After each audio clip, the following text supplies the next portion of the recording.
নমস্কার। ঠাকুর মা স্বামীজি আর আমার গুরু মহারাজের চরণে প্রণাম নিবেদন করে শুরু করছি আজকের পাঠ। আজ আমি আপনাদের শ্রীমৎ স্বামী ভূতেশানন্দজি মহারাজ এবং লোকমাতা রানী রাসমণি সম্পর্কে কিছু বলবো। একদিন একজন মহারাজ পূজ্যপাদ ভূতেশানন্দজি মহারাজকে জিজ্ঞাসা করেছিলেন, মহারাজ, আপনার গল্পের এত স্টক আসে কোথা থেকে? তার উত্তরে মহারাজ বললেন, ছেলে ছোকরাদের নিয়ে ঘর করি তো, তাই এই সব স্টক রাখতে হয়। ঠাকুরও ছেলে ছোকরাদের হাসিয়ে মারতেন, বলতেন, এদের শুধু নিরামিষ দিলে কি হবে, তাই মাঝে মধ্যে মাছের আঁশ ধোয়া জল ছিটোই, এই আর কি। সত্যি মহারাজের গল্পের ভাণ্ডার ছিল অফুরন্ত, শুনতেনও খুব। কেউ কোনো মজার কথা, ঘটনা বা গল্প বললে অন্যকে সেগুলো মহারাজ আবার শোনাতেন। এছাড়া তাঁর স্মৃতিশক্তি ছিল দুর্লভ, তাই যে কোনো প্রসঙ্গে মহারাজ প্রাসঙ্গিক গল্প বা ঘটনা তৎক্ষণাৎ বলতে পারতেন এবং দেখা যেত মহারাজের বলাটাই সব্বাইকে টেক্কা দিত। গুলবাজি গল্পেও মহারাজ ছিলেন সিদ্ধ। সাধু ব্রহ্মচারীদের প্রণামের পর একদিন শিকার সম্বন্ধে বাঘের কথা হচ্ছে। জনৈক মহারাজকে বলছেন, মহারাজ, এক শিকারী একটা গুলিতে 2টো বাঘ মারল। তখন মহারাজ শুনে বলছেন, তাই নাকি? তোমার শিকারী তো তবু একটা গুলি খরচ করলো, আমার শিকারী কিন্তু একটা গুলিও খরচ করেনি, তবু বাঘটা মরল। সবাই বলল, কীরকম মহারাজ? তখন মহারাজ বলতে শুরু করলেন, বাঘটা শিকারের দিকে তেড়ে আসছে, একেবারে কাছে এসে গেছে, বন্দুক রেডি করে গুলি ছোঁড়ার সময় নেই। আমার শিকারি করল কি, সঙ্গে সঙ্গে পকেট থেকে গান লাইসেন্সটা বের করে বাঘের সামনে ধরতেই বাঘটা ভয়ে একেবারে হার্ট ফেল করে গেল। মহারাজ বলছেন, আবার ওই শিকারি একদিন বন্দুকে গুলি ভরতেই ভুলে গেছিল।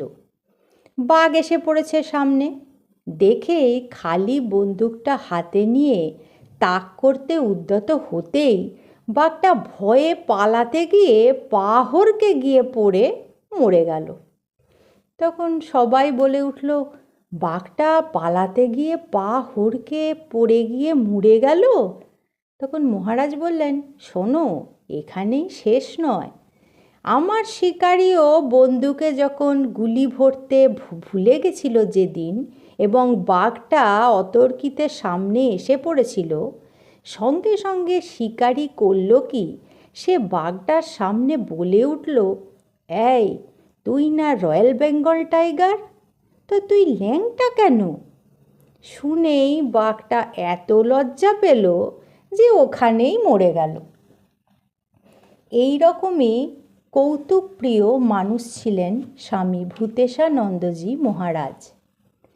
এবার আমি আপনাদের বলবো লোকমাতা রানী রাসমণি সম্পর্কে। উত্তর 24 পরগনা জেলার হালিশহর সংলগ্ন কোনা গ্রামে আমাদের রানী রাসমণি দেবীর জন্মস্থান।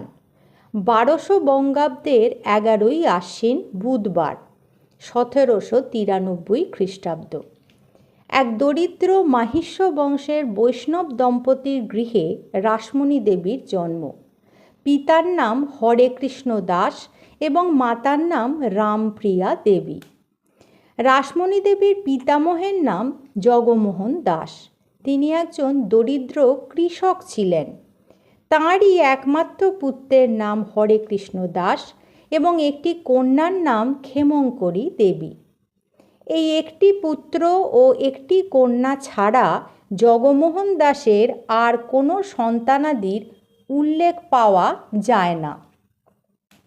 কোনা গ্রামেই রামপ্রিয়া দেবীর সঙ্গে হরেকৃষ্ণ দাসের বিবাহ হয়, তাই হরেকৃষ্ণ দাসের শ্বশুরালয়ও এই কোনা গ্রামেই ছিল। হরেকৃষ্ণ দাসের মোট 3টি সন্তান ছিল। প্রথমটি পুত্র, নাম রামচন্দ্র। দ্বিতীয়টিও পুত্র, নাম গোবিন্দ। এবং তৃতীয় সন্তানটি ছিলেন একজন কন্যা, তার নাম রানী রাসমণি। পুত্রকন্যারা ছাড়াও হরেকৃষ্ণ দাসের সংসারে তাঁর বাল্য বিধবা নিঃসন্তান ভগিনী ক্ষেমঙ্করী দেবীও বাস করতেন। হরেকৃষ্ণ দাসের 2টি পুত্র সন্তানের পর বহুদিন বাদে প্রৌঢ়াবস্থায় তাঁর স্ত্রী রামপ্রিয়া দেবী গর্ভধারণ করায় হরেকৃষ্ণ দাস তাঁর আসন্ন প্রসবা স্ত্রীর সুপ্রসবের জন্য জনৈকা গ্রাম্য ধাত্রীকে নিযুক্ত করেছিলেন। কিন্তু নির্দিষ্ট দিনে প্রসবে বিলম্ব হতে থাকায় হরেকৃষ্ণ দাস বিশেষ চিন্তিত হয়ে পড়েন এবং দেবতার কাছে অঘটন নিবারণের জন্য কাতর হৃদয়ে প্রার্থনা করতে থাকেন। এমন সময় তাঁর বিধবা ভগিনী তাকে আনন্দের সঙ্গে খবর দেন যে তাঁর একটি কন্যা সন্তান জন্মগ্রহণ করেছে। এই সংবাদে হরেকৃষ্ণ দাস প্রতিবেশীদের পুত্রকন্যাদের নিজের বাড়িতে ডেকে এনে সদ্যজাত কন্যার শুভকামনায় দেবতার উদ্দেশ্যে হরিলুট দেন এবং তাদের সমবেত কণ্ঠে হরিনামের উচ্চরোলে বাড়িটি মুখরিত হয়। কোনা গ্রামে তাঁর বাড়িটি ছিল মাটির তৈরি এবং মাথায় খড়ের চালা। 4খানি ঘরের মধ্যে 2খানি ছিল শোয়ার ঘর, 1খানি রান্না ও ভাঁড়ার ঘর এবং অপরটি ছিল গোয়াল ঘর। তাতে ছিল একটি গাভী। বাইরে বসার জন্য একটি দাওয়া ছিল। বাড়ির পাশে দক্ষিণ দিকে ছিল একটি বাগান ও পুকুর। বাগানে ছিল কয়েকটি ফল ও ফুলের গাছ। প্রচুর কায়িক পরিশ্রমের বিনিময়ে সামান্য যা আয় হতো তার দ্বারাই হরেকৃষ্ণ দাস তাঁর নিজ সংসারের 6 জন প্রাণীর অতি কষ্টে কোনো প্রকারে অন্নসংস্থান করতেন। প্রসঙ্গত উল্লেখ্য যে বর্তমানে এই বাস্তভিটার কোনো চিহ্নই নেই। হরেকৃষ্ণ দাস প্রকৃত ধার্মিক ও কৃষ্ণভক্ত ছিলেন। পরোপকারী, সহৃদয়, সরল, সত্যবাদী ও সৎরূপে গ্রামে ও আশেপাশে তাঁর যথেষ্ট সুনাম ছিল। বিবাদে তিনি যেমন সকলের পিছনে থাকতেন, বিপদে তেমন তিনি সকলের আগেই উপস্থিত হতেন। সেই জন্য পল্লীবাসীর কাছে হাড়ু ঘরামি অত্যন্ত জনপ্রিয় ছিলেন। রাসমণি দেবীর জন্মের 7 বছর বাদেই 1800 খ্রিস্টাব্দে হরেকৃষ্ণ দাসের স্ত্রী বিয়োগ হয়। রাসমণি দেবী অতঃপর পিতৃস্নেহে বড় হতে থাকেন এবং পিতার কাছেই গভীর মনোযোগের সঙ্গে লেখাপড়া শিখতে থাকেন। এমনকি সংসারের কাজে পিসিমাতা ক্ষেমঙ্করী দেবীও তাঁর ভ্রাতা হরেকৃষ্ণ দাসকে যথাসাধ্য সাহায্য করতেন। শেষ বয়সে বিপত্নিক হরেকৃষ্ণ দাস কোনা গ্রাম ত্যাগ করে প্রায় 3 মাইল দূরে গোলাবাড়ি গ্রামে গিয়ে বাস করতেন। 1804 খ্রিস্টাব্দে কন্যা রাসমণি দেবীর বিবাহ দেবার প্রায় 19 বছর বাদে হরেকৃষ্ণ দাস 1823 খ্রিস্টাব্দে দেহত্যাগ করেছিলেন। রানী কোনায় তার মাতুলালয়ে জন্মেছিলেন। রানীর বাল্য ও কৈশোর অতিবাহিত হয় পিত্রালয় গোলাবাড়িতে এবং এই গোলাবাড়ি গঙ্গার ঘাটে একদিন স্নান করবার সময় রানী রাজচন্দ্র দাসের চোখে পড়েছিলেন। রাসমণি দেবীর মাতা রামপ্রিয়া দেবীও ছিলেন খুব ভক্তিমতী মহিলা এবং প্রকৃত অর্থে স্বামীর সহধর্মিণী।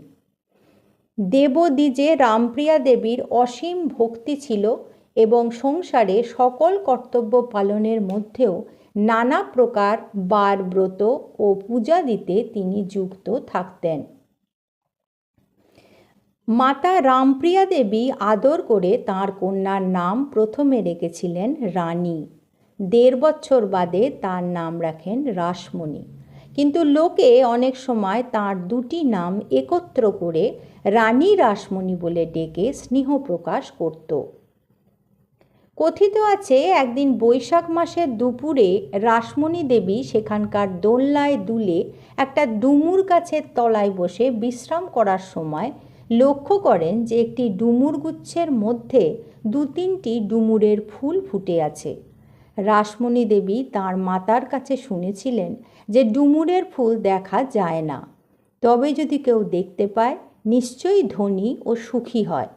রাসমণি দেবী তাঁর সহচরীদের কাছে এই ডুমুরের ফুল দেখার কাহিনী বিবৃত করলে কেউই সে কথা বিশ্বাস করেনি। তখন রাসমণি দেবী তাঁদের নিয়ে সেখানে গিয়ে আঙুল দেখিয়ে ডুমুর ফুলগুলি দেখালেও তারা কিন্তু কেউই সেগুলো চাক্ষুষ দেখতে পাননি, বরং তার জন্য রাসমণি দেবীর কথায় তাদের অবিশ্বাস আরও বৃদ্ধি পায়। এই ঘটনায় রাসমণি দেবী মনে প্রচণ্ড আঘাত পান এবং ডুমুর ফুল দর্শনের কথা বাড়িতে এসে তার মাতার কাছে দৃঢ়ভাবে ব্যক্ত করেন। মাতা রামপ্রিয়া দেবী তখন বালিকা কন্যার কথাই বিশ্বাস করে রাসমণি দেবীকে আশীর্বাদ করে বলেছিলেন, মা, তুমি রাজরানী হবে। বলা বাহুল্য, মাতার এই আশীর্বাদ রাসমণি দেবীর জীবনে বর্ণে বর্ণে সত্য হয়েছিল। আজ এই পর্যন্তই। পরবর্তী পর্বে আমি আপনাদের এর পরবর্তী অংশ বা রানী রাসমণি দেবীর পরবর্তী জীবনের ঘটনা পাঠ করে শোনাব। ঠাকুর, মা স্বামীজি আর আমার গুরু মহারাজের চরণে আপনাদের সর্বাঙ্গীন মঙ্গল কামনা করি। সকলে ভালো থাকুন, সুস্থ থাকুন। নমস্কার।